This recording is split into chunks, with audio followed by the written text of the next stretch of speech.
Hello and welcome to the Gaming Gang October Spooktacular 2023. It is October 6th. The witching hour has struck in the Chicago area, and I'm your host, Jeff McAleer. Be sure to join me every night this month at midnight Chicago time as I bring you yet another classic episode of CBS Radio Mystery Theater. Many of these episodes are destined to put a chill down your spine. Before I talk about tonight's episode, though, I do want to answer a couple of emails that I've received from some viewers/listeners out there. And the question is essentially the same. They were wondering, where do these recordings originate from? Well, they don't come from CBS. They do not come from the creator of the show, Hyman Brown. And they don't come from NPR, which actually aired repeats of CBS Radio Mystery Theater on the satellite feed back in the early 2000s. No, actually, these recordings originate from people just like you and I, fans of CBS Radio Mystery Theater back in the 1970s and 1980s, because the show would air Monday through Friday, and these people would record the episodes from their local radio station broadcasts. That's why a lot of the shows that I share with you have news segments either before or after that episode. And I try to include recordings that have the commercial breaks within as well. Now, if these came from CBS or Hyman Brown or NPR, we wouldn't have any of that. So a big thank you to these people who are no doubt long gone for taking time out to record CBS Radio Mystery Theater just about every weeknight.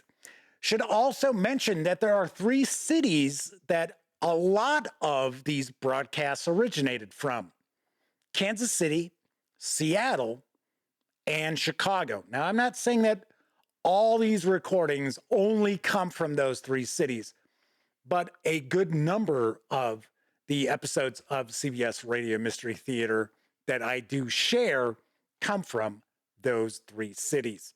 Pretty cool.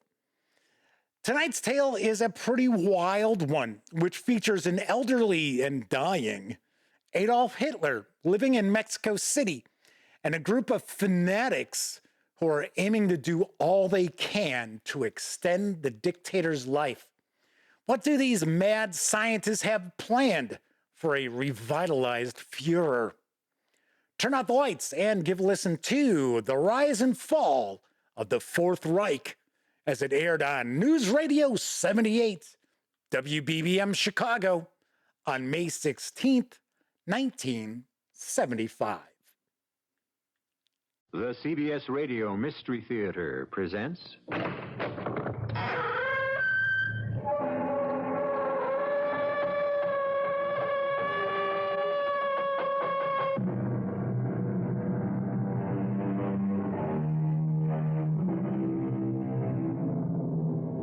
Come in. Welcome. I'm E.G. Marshall. You are standing in the doorway of the diabolic, the dangerous, the deadly. And in a minute or so, you will hear one of the strangest tales we've ever told. A story unlike any we have ever poured into your willing ears. Because this is a story about a man you knew only too well. A man who personified the diabolic, the dangerous, the deadly to an entire generation. A man the world will never forget or forgive. We're pumping too fast, Doctor. Look at his skin. He's turning purple. Wait, another minute. We must improve his heart action. You'll kill him this way. He's too old to stand this. Look. He's trying to speak. Yes.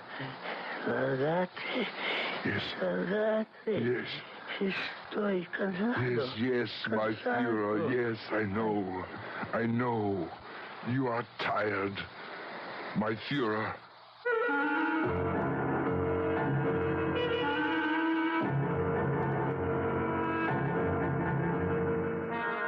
Our mystery drama, The Rise and Fall of the Fourth Reich was written especially for the Mystery Theater by Henry Slessor and stars Robert Dryden and Paul Hecht. It is sponsored in part by Buick Motor Division and Uncle Ben's Long Grain and Wild Rice. I'll be back shortly with Act One. Inside you're free. Inside you're free after all. You hear freedom spirit like a wild bird's call. It's vacation time. The city is disappearing in your rearview mirror. Just you, your family, and Buick LeSabre. A great family car. Comfortable, accommodating, economical. In fact, published EPA figures show a LeSabre with a 5.7-liter V8 got 16 miles per gallon in the highway test and 12 in the city test. Couple that with LeSabre's 26-gallon gas tank, and you can put a lot of highway behind you in a single tank. LeSabre, you're going to love it. Inside you're free. Inside you're free after all. Living free. Living free. Living free. Let's see if you're good at solving mysteries. Northwest Federal Savings is offering gifts in the Northwest Federal Savings 50th Anniversary Gift Rally. They're free or at greatly reduced prices just for saving $250 or more at Northwest Federal Savings. Beautiful gifts like a Sunbeam electric fry pan or a Rival crock pot. Cuddly gifts like a St. Mary's Velura blanket. And helpful gifts like a cordless grass shears. And over 25 more gifts to choose from at Northwest Federal Savings. There's a Northwest Federal Savings Center on Irving Park, 1 block west of Cicero, in Des Plaines on Dempster, and in the Harlem-Irving Plaza.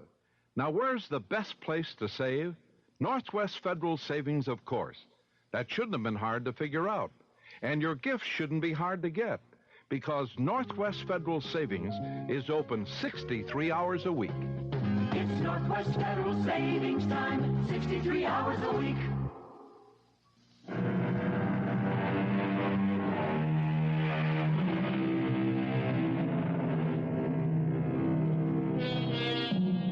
This is Mexico City, a noisy, bustling city, full of people and automobile traffic.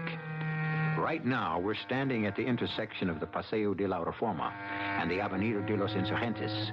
We're watching a black Thunderbird make its way down the avenue and then turn into the narrow, crazy quilt streets of the makeshift neighborhood they call the Ciudades Perdidas, one of the lost cities built by the squatters.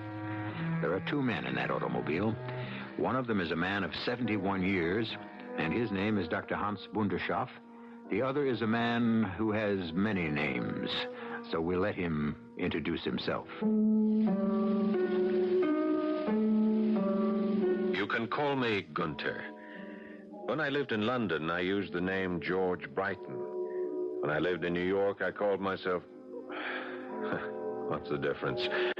Now I'm in Mexico, and my name is Gunter Binder. And that's good enough. Gunter, is that the building? Yes, looks like it. Do you have the photograph with you? Right here in the envelope. Yes, that's the building, Doctor, but it looks empty, even abandoned. If our information is correct, and if God is with us, there is still one occupant. As we mounted the stairs of the ancient building, it was hard to believe that the information was correct, or that God was even aware of this dingy hovel on the edge of nowhere. But then we were at the door of the 3rd floor back apartment, and it was obvious that no lock was necessary because no thief could be interested in what might lie behind that door. But we were very interested. We had spent a lifetime seeking it, or rather, seeking him.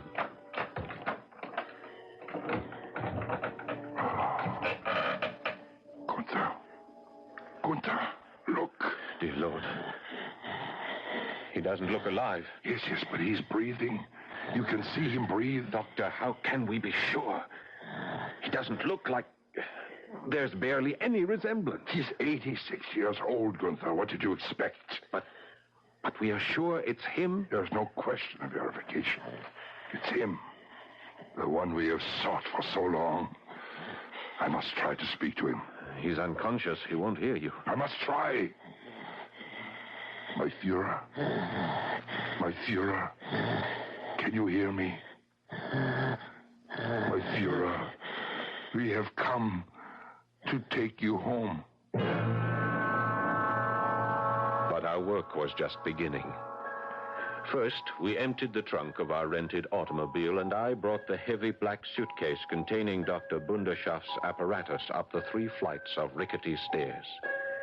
Fortunately, the man we had found in the 3rd floor back apartment was the building's only occupant, so our thumping and bumping didn't disturb anyone, not even the man himself, who remained comatose throughout, his breathing growing more labored all the time. We'll have to use the oxygen soon. I think he's suffering from cardiac insufficiency. Are we too late, Doctor? No, he's lasted this long. He'll last until we're ready. We'll have to clean up this place, too. It's filthy. Our informant said there was an old lady who took care of him. Yeah, I've seen her. She came around while we were bringing the trunks upstairs. She asked me about El Ciego. El Ciego? That means the blind one. Is he blind? Cataracts, thick as bottles over both eyes. But don't worry, Gunther. We'll take care of that, too. Our Fuhrer will see again. Our Fuhrer will see the coming glory. What did you tell the old woman? Something that didn't surprise her. I told her, El este muerto. He is dead. El este muerto. Yes, of course, the old lady believed it, and so did the rest of the world. Because our Fuhrer had arranged it that way, in one of the most subtly conceived and well-executed deceptions in history. A plan formulated long before the first excavation of the Fuhrer bunker below the Chancellery. I remember that day in Berlin, when the operative we called Leopard came up with the exciting news. I'm telling you, it's true. I got the information straight from the engineer in charge of the construction. But what happened? How did they find the tunnel? They were making a foundation for a new apartment building in the Hansa Quarter, and the whole thing collapsed. That's how they uncovered it. 6 miles long, Gunther, leading straight from the Chancellery to what must have been a secret airfield. That's just speculation. Hear the rest of it. There's a barn at the site, or what's left of a barn. But there isn't any loft or stables or anything you might expect to find in a barn. You mean it was used as a hangar? Nobody wants to believe it. Not officially. Or they'll claim that Hitler never carried out his escape plan. But you think otherwise. What I believe is the Fuhrer confided his true intentions only to Bormann and Goebbels. All the others in the bunker were kept in the dark so they could testify to the authorities about his so-called suicide and Viking funeral. Good Lord. But the body in the blanket, the body that Heinz Linger burned. It was a corpse that he burned, but not the corpse of Adolf Hitler. I simply can't believe it. You remember Bormann's statement that the face had to be covered because it was disfigured? Yes. Gunther, the face was covered because it was the face of some orderly, not the face of der Fuhrer. And now that face was in front of me. His face. The little square mustache gone. The black hair with its slanted lock across that famous forehead gone. The lips that had once blared out martial music loud enough to stir the world had vanished into a black, toothless hole. The eyes that had given hypnotic guidance to millions looked out blindly through thick, gray windows. I stared at that face, and I turned to Dr. Bunderschaft. Doctor, is it really possible?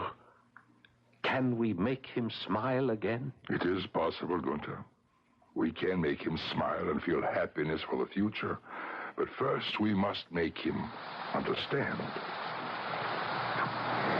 Shall I increase the pressure, Doctor? Yes, slowly. He doesn't seem to respond to anything. I'm not a physician. I know my opinion doesn't matter. He's not in coma, Gunther. This condition of his is more resignation. He has stopped caring about being alive. His skin color is changing. More pressure, Gunther. The needle is near the danger mark now. More pressure, I say. We are pumping too fast, Doctor. Look at his skin. He's turning purple. Another minute. We must improve his heart action. You'll kill him this way. He's too old to stand this. Look. He's trying to speak. Estoy cansado. What's he saying? Quick, kill the pump. Cansado. It's not German. No, Gunther. It isn't German. But don't forget he's lived outside of Germany for 30 years. What does he say? He says that he is tired. Very tired. He wants us to leave him in peace. My Fuhrer, listen to me. Do you think he hears you? Look at his eyes. He's blind. He knows someone is here, Gunther. My Fuhrer. Estoy cansado. Yes, my Fuhrer. I know you are tired, but now you can sleep. And when you wake, we will give you the future.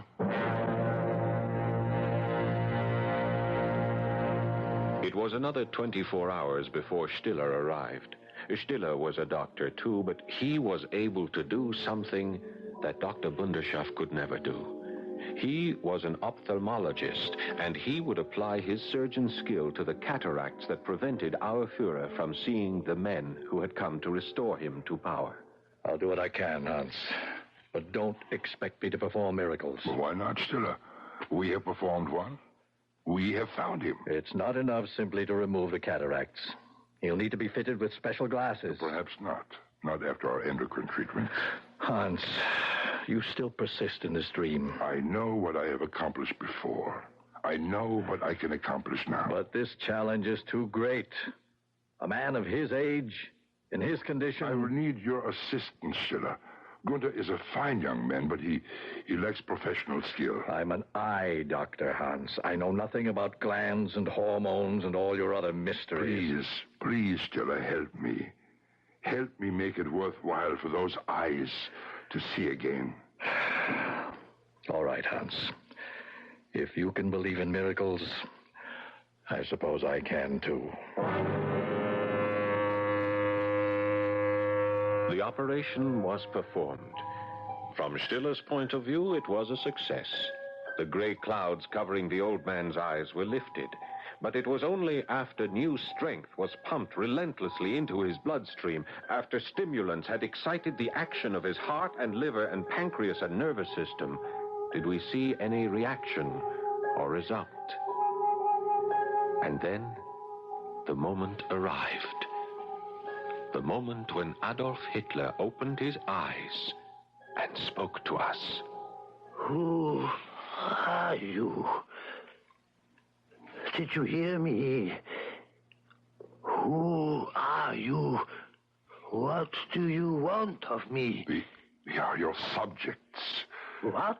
Your subjects, my Fuhrer. You are mad. You are all mad.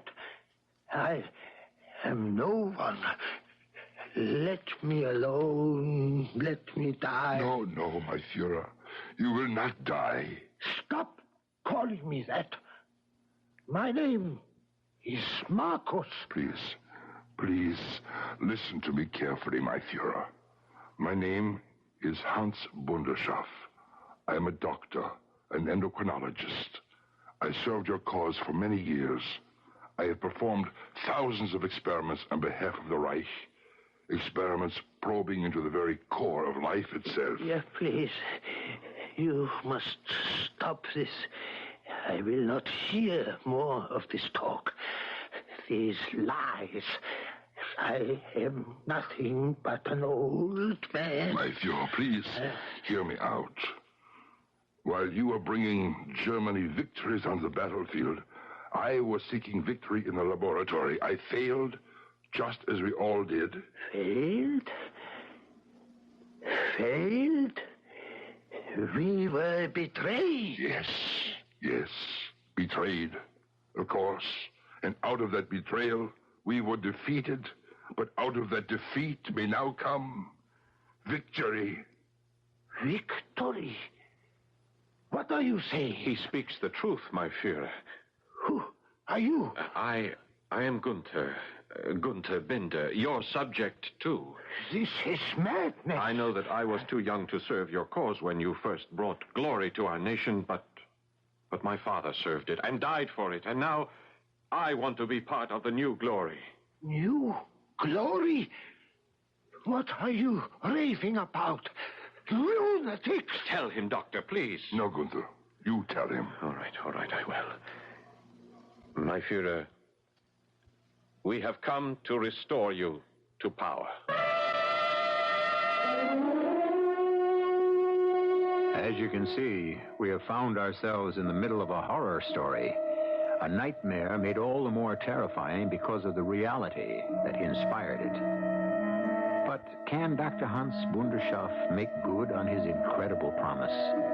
Can a handful of men, even with the decayed body of a former tyrant, create a Fourth Reich in the world? We'll be back shortly with Act 2. Hi, I'm Burl Ives. You know, nothing perks up a meal like an exciting side dish. And I'd like to tell you about one your family and your guests are sure to love and keep on loving. It's Uncle Ben's long grain and wild rice. It's a mouth-watering mixture of Uncle Ben's converted bran rice, wild rice, herbs, and seasonings. It's the kind of side dish that can make an ordinary meal a great meal and can keep a great meal from becoming ordinary. In fact, Uncle Ben's long grain and wild rice is so good, they tell me that most everyone who tries it comes back for more. That's because there are no compromises in quality. But that's the way Uncle Ben's does business.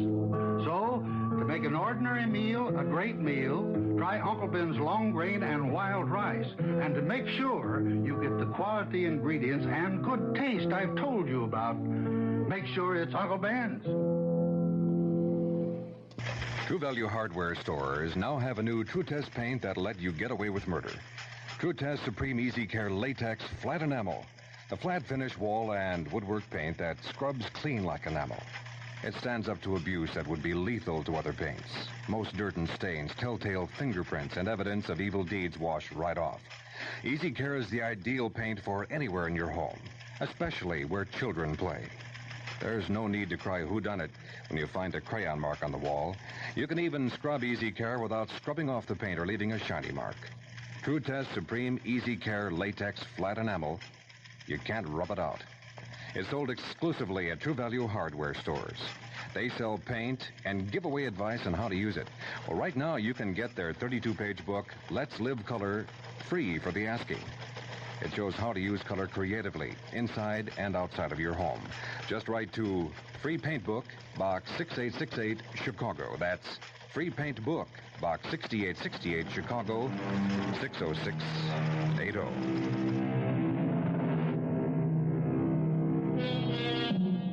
Strange things are taking place in a near-abandoned hovel on the edge of Mexico City.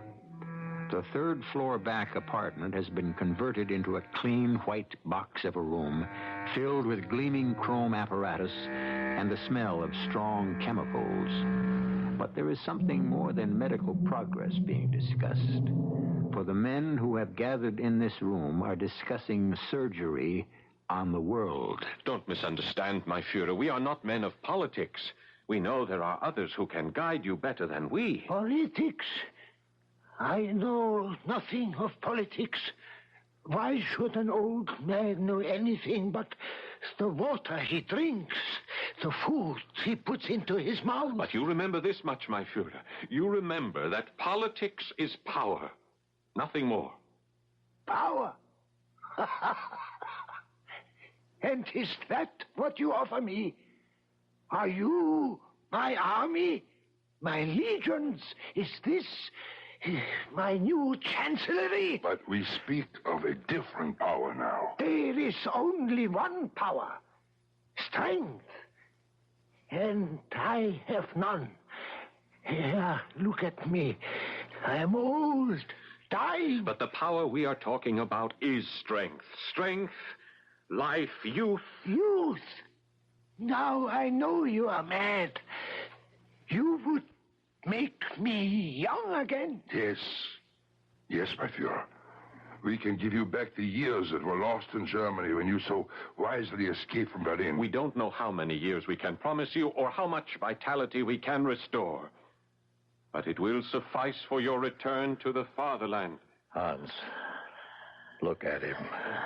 His eyes. Madness. All madness. It is enough for now, Hans. Let him rest. You've troubled him enough. We must make him understand it's no good unless he realizes. No. Stiller is right. He has stopped listening to us. We will speak to him again later. It was later, all right. Almost 2 weeks later before we heard the voice of Adolf Hitler again. But Bundeschoff was a busy man during that 2-week period. I had expected him to begin the testosterone treatments first, but instead he chose to administer massive doses of vitamins.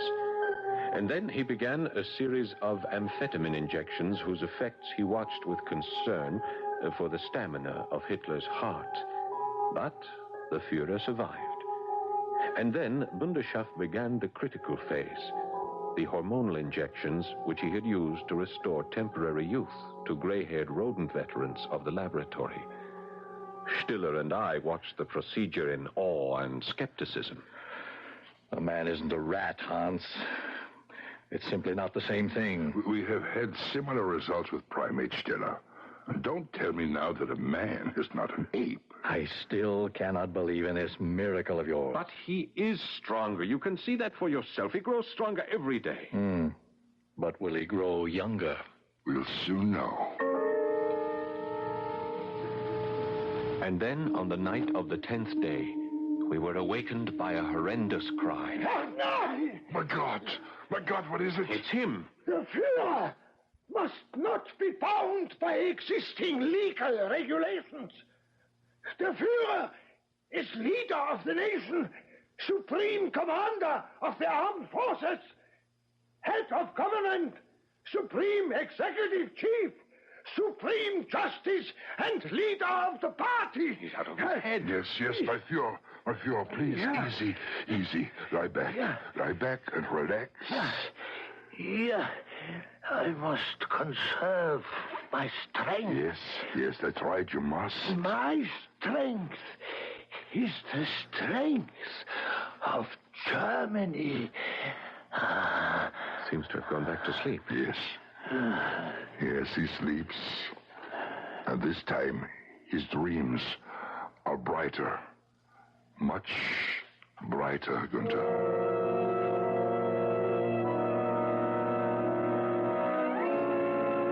Maybe our Fuhrer's dreams were brighter, but Dr. Bundeschoff's dream began to fade as the days wore on.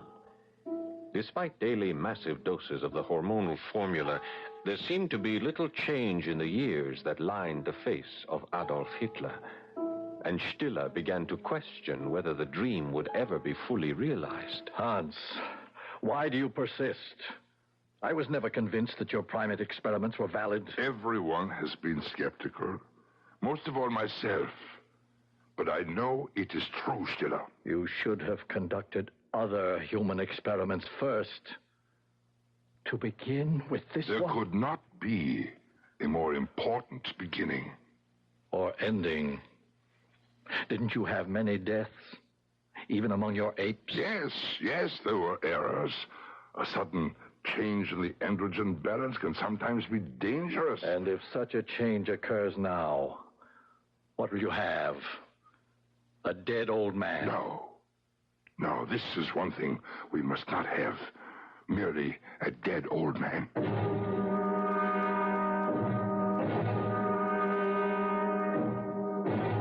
And so the experiment went on day after day, until finally some improvement began to appear. Blood pressure? Almost in the normal range. Red blood cell count? Not much improvement yet. Muscle tone? That's hard to say, Doctor. His skin seems firmer to the touch, more elastic. You see, Stiller? One improvement after another. Do you still think we will fail? It's a question of time, Hans. But do you have enough time? Yes, time. Time is the enemy. We're in a race. All right. We will double our efforts by doubling the dosages. But that might kill him. The shock. We will have to try, Gunther. So we doubled the dosages. The risk was great, but Dr. Bunderschoff was encouraged by Hitler's ability to withstand the initial treatment. There was only one problem. The increased dosages seemed to affect his mind, and days of delirium followed. Yeah, fools. All fools. Our enemies are enemies of themselves. What is he saying, Gunther? I can't make it out. Britain is a dying empire, dying. America is trying to be its heir. Russia wants the Balkans, deprive them of the belief that victory is certain. We must show them that they can never reckon on our capitulation. Never, never. Doctor, don't you think this is dangerous? No, let him carry on. Smash the Americans. 45 German divisions. His voice grows stronger. Get me General Koller. He may be unhinged, Doctor. Then all this would have been for nothing. We must wait and see. There must be no holding back now.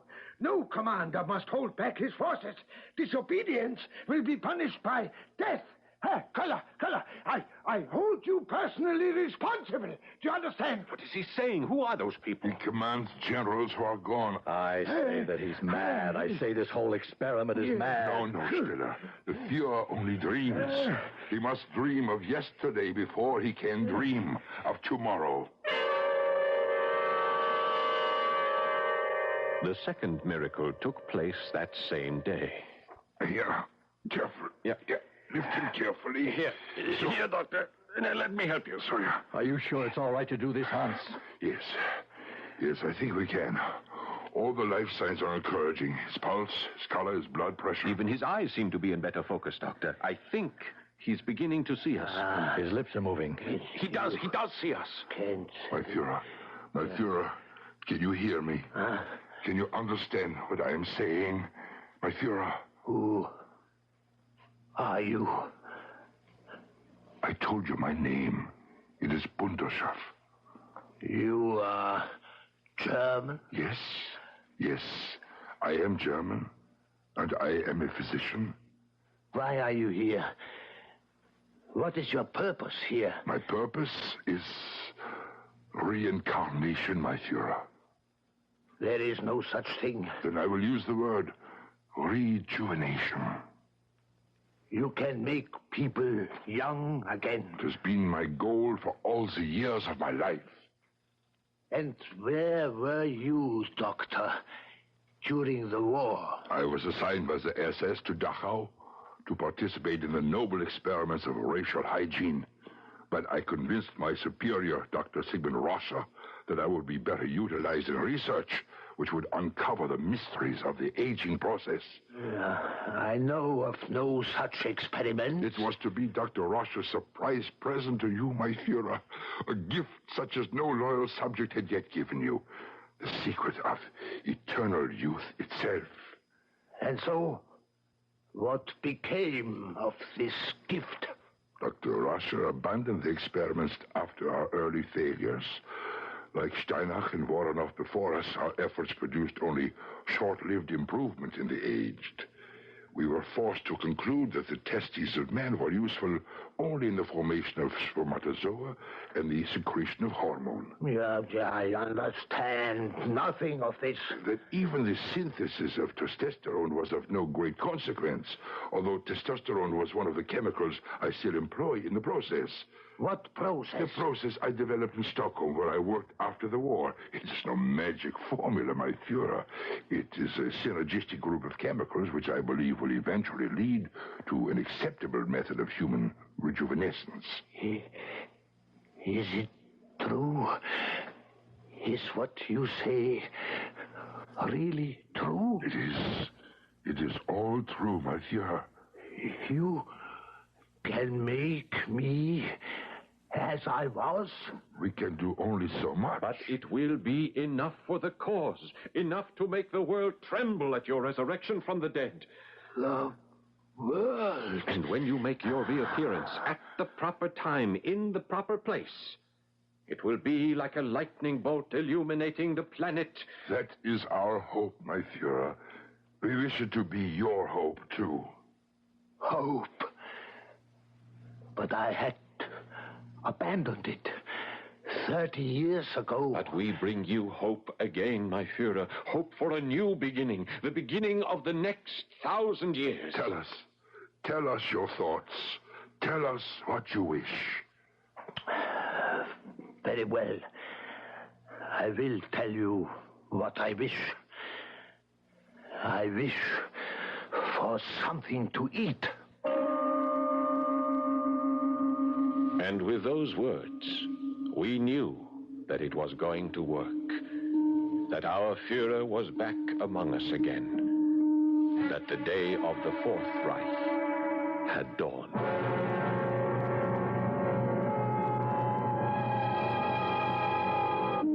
The Fourth Reich sends shivers up and down your back, doesn't it? But the idea has created ecstasy in that small room in Mexico City as three men watch eagerly as Adolf Hitler dines. His appetite used to be greater. He could swallow whole countries at one sitting. Now he seems to be content with a bowl of soup. But if he has a new chance at power, well, let's wait and see what happens when I return with Act 3. Radio. It's been doing nice things for you for years. It wakes you up. It keeps you company in your car. It fills your life with music. It fills your mind with ideas. It informs, entertains. And radio does something else. It sells. Quickly, easily, creatively, efficiently. This is WBBM Chicago, News Radio 78. Clear and cool tonight. The overnight low 47 degrees. High temperature Saturday about 76. Sunny skies for Saturday. There are still exciting events occurring for Doctors Bundershoff and Stiller, and the young man who calls himself Gunther. The same excitement parents feel when their child takes his first hesitant step, because now Adolf Hitler is taking his. Carefully now, don't overdo it. My limbs are still so weak. Take my arm, my Fuhrer. No. I can do it alone. I must do it alone. Good. Now, only this far, my Fuhrer. Just to the chair. Yes, I can. I can do it. There. Ah, you did it. I knew you could. And now I want to see a mirror. A mirror? You heard what I said. I wish to look at myself. It's all right, Gunther. There's a mirror advisor in my bag. Let him look into that. Yes, of course. Ah, here it is. Here. Is that me? Yes, my Fuhrer. You can see how much you have changed since our arrival. How much firmer your flesh has become. How much improved the color of your skin is. But I am still hairless. Yes. The hormonal treatments cannot restore your hair. If anything, they do the opposite. But there is still something we can do about that. False hair. A wig? Like a woman? For the image, my Fuhrer. Only for the sake of your image. A wig, a mustache, so that all those who see you will know and remember. Yeah, that must be done. For the sake of my people, I must return to my people the way they remember me. Within the week, it was accomplished. Stiller found the appropriate adornments, a hairpiece that vaguely resembled Hitler's own. The mustache was easier to find. When we looked at the effect, we all shuddered in ecstasy. And when Hitler himself saw the image, it did as much for him as all of Wunderschaft's formulas and vitamins and injections. But the Fuhrer became impatient. Now, I tell you, I'm ready now. Your miracle has worked. Dr. Wunderschaft, you have done what you claimed you could do. Now I am ready to return to my people, to my country, to the world. There must be no undue haste, my Fuhrer. The timing of your appearance must be right. Tell him, Gunther. It's true, my Fuhrer. The entire movement must be carefully prepared for the putsch that will bring you back to power. Then prepare them. Tell them I am here. I know they have been waiting for me, as I waited for them for long, empty years after the war. And they never dreamed that their talk would be led by the beloved Fuhrer himself. But now they must know. They will, my Fuhrer. In time they will. But the world has changed since you went into exile. Fool! Do you think I managed to live to this age of mine? An outcast? A useless derelict? By feeding on the past? No. No, what sustained me was the future. Always the thought of the future. That was wise. For years after my exile, I considered the means whereby the Reich would rise again. I knew the day of great land armies was over and finished, of armadas and armor and massive bombing. I knew that victory was now determined by a handful of excited atoms. Yes, you are quite correct, my Fuhrer. That would be my plan of conquest for the Reich. My warriors would be atomic guerrillas. Please, don't excite yourself. Then tell them, Wunderschaft.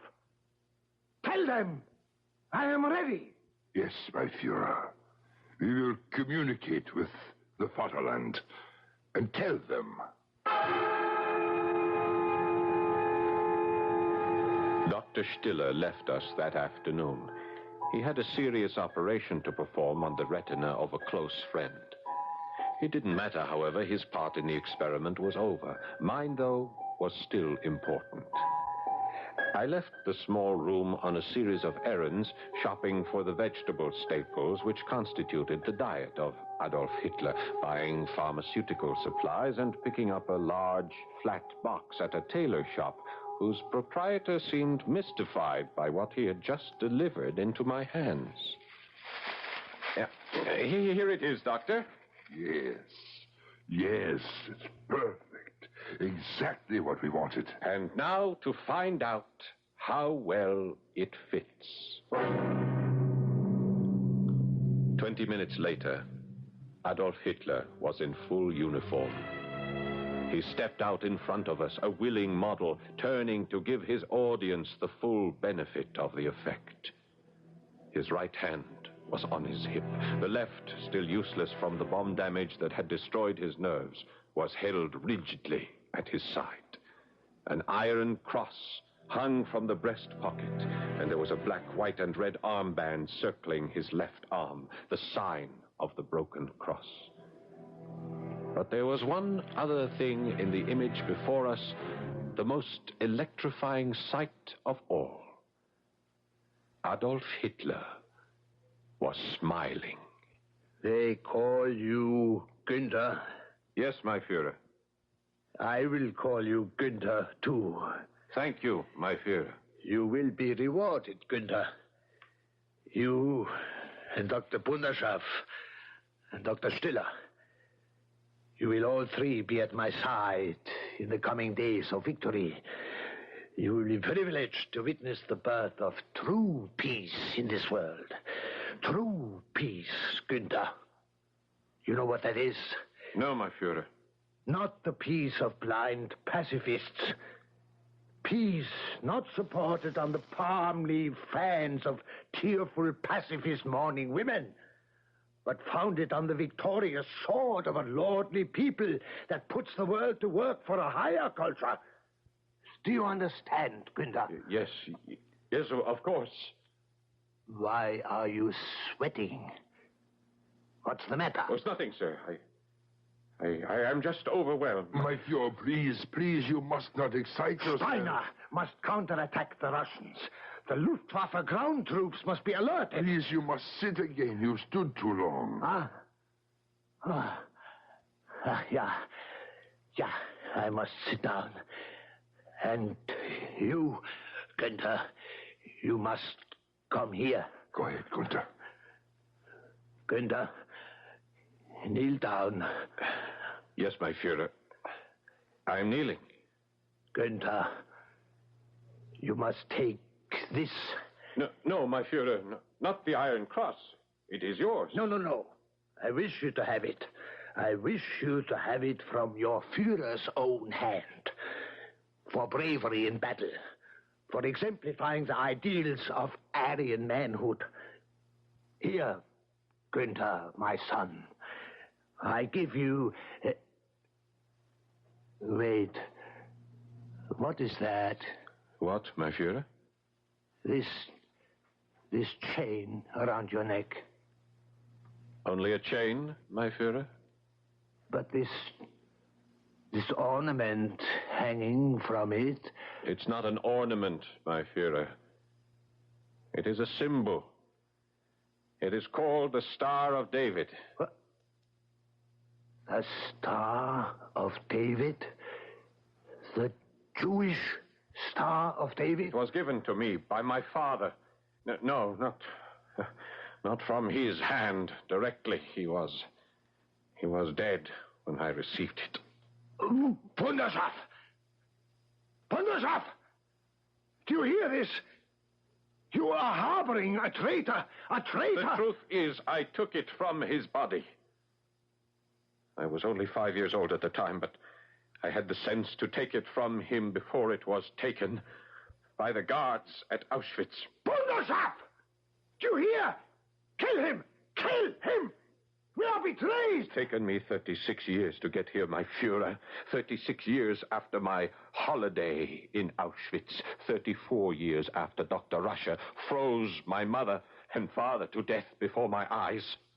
My naked mother and father lying on the ground while the guards poured water over their bodies and grumbled that they had to crack the ice before the water would pour. Wunderschaft! Quickly! He means to hurt me! I hear the sound of the cracking ice always in my ears, and the sound of that water splashing, and the sound of my mother's voice begging for a quicker death, begging for something that you won't be denied. Good. Adolf! Well, stop. That's enough. No, Doctor, not enough. Wunderschaft! He has a knife! A scalpel, Adolf. A scalpel for the final incision. My God. Wunderschaft! Help me! He has cut my wrist wide open. I am bleeding. Gunther, why? Why did you do this? Save me, Doctor. We have been betrayed once again. Betrayed by... Oh, Gunther. Why couldn't you have waited? Why couldn't you let us bring him home and share your vengeance? What are you saying? Wunderschaft. Not you, too. You are not part of this betrayal. No, my Fuhrer. Not part of a betrayal. Merely part of a revenge. But I thought you were a good German. A loyal German. Yes, I was that, my Fuhrer, until I was brought to your service in Dachau and learned what loyalty meant to those who served depraved animals. The bleeding. Hey, stop, please, the bleeding. No, Doctor, let it happen here and now. But why? Why did you do this? Why did you give me back my strength, my hope? I was a dying old man. Why did you make me into this? Only to murder me. You don't know. You don't understand, my Fuhrer? No. Why? Why? Tell him, Gunther. Who cared about destroying a dying old man? What good was our vengeance unless you had strength and hope.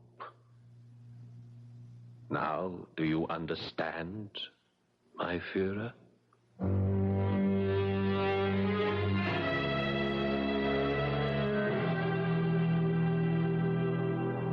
And so, Adolf Hitler dies, not in the bunker beneath the Chancellery in Berlin, but in a dingy, deserted rooming house in Mexico City. There will be no Viking funeral for him this time. No obituaries, no mourners. Just a memory. A very bad memory. But one which no man can ever afford to forget. I'll be back shortly.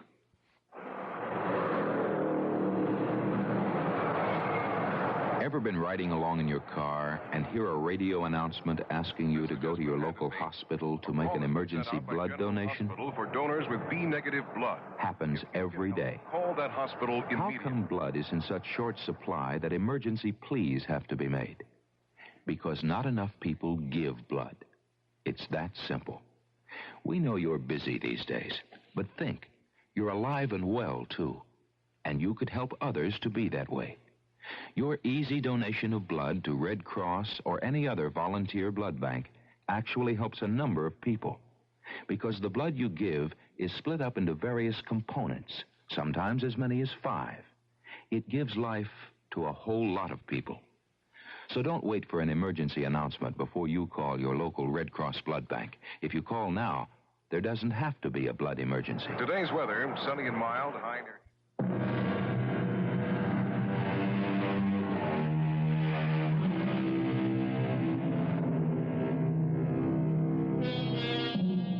You know, some people might find it hard to believe the story you've just heard, either because they can't accept the idea that Hitler might still be alive, or they can't accept the idea of rejuvenation. Well, I can't prove the first part, but I think I can support the second, because I know a prime example of rejuvenation. It's called radiodrama. We hope you agree. Our cast included Paul Hecht, Robert Dryden, Joe Silver, and Ken Harvey. The entire production was under the direction of Hyman Brown.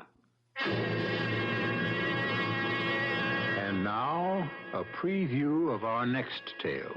I'm a very busy man. And prefer to spend as little time as possible in the company of anyone as vicious and depraved as Guy Richards. Yes, I know. But that's exactly why I asked you to come and see me. Warden, before very long, you're going to be spending all your time in my company. Ha ha. I don't blame you for looking puzzled. Let me explain. Yes, do explain. A little more than a year ago, Warden, I was a professor of parapsychology at the university. I was happily married, successful, and deeply involved in my work. And then suddenly, shockingly, for no apparent reason, I became, well, the embodiment, you might say, of a man who has been dead for many, many years. Jack the Ripper. Radio Mystery Theater was sponsored in part by Uncle Ben's Long Grain and Wild Rice and Buick Motor Division. This is E.G. Marshall inviting you to return to our Mystery Theater for another adventure in the macabre. Until next time, pleasant dreams.